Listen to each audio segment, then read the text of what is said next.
In today's video, I'm going to teach you how to seamlessly connect Notion with WordPress using tools like Zapier or Integromat. This guide will walk you through generating a Notion API key, creating a database for your posts, and setting up a dynamic workflow that keeps your content flowing smoothly from Notion directly to your WordPress site.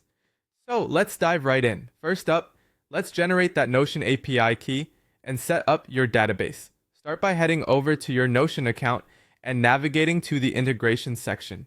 Here, you can create a new integration that's crucial for linking Notion with external apps like WordPress. Once you've created it, you'll receive your API key. Remember, this key is like a password. It grants access to your Notion, so keep it secure and private. Next, move on to creating a database within Notion where you'll store your posts. This database will act as a central hub for all your blog content, holding titles, content, and tags. Organize it in a way that mirrors your needs on WordPress for easy syncing. Now that you have your Notion database and API key ready, it's time to bring in Zapier or Integromat into the equation.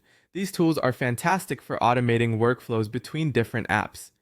Begin by setting up a new Zap or scenario that connects Notion to WordPress. Choose Notion as your trigger app. This means whenever you update or add a new page in Notion, it will kickstart the process.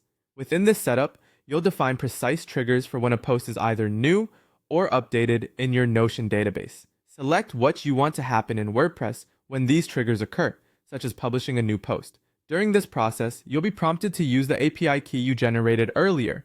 After you've got your triggers in place, you need to map the fields from your Notion database to WordPress. This is where you define exactly how information, such as your post titles, body content, and any tags you've used should appear on WordPress.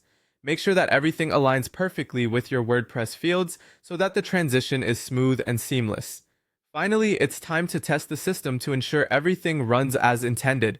Try adding a new page to your Notion database and see if it correctly publishes to WordPress as per your configuration. Check all the details, making sure the title, content, and tags appear exactly as you planned. If anything seems off, revisit the field mapping step and ensure all details are properly aligned. That brings us to the end of this tutorial. By following these steps, you've set up an efficient, automated system linking your Notion and WordPress accounts. This should help streamline your content publishing process, reducing manual work, and letting you focus more on creating great content. Thanks for watching, and don't hesitate to reach out with any questions or comments below.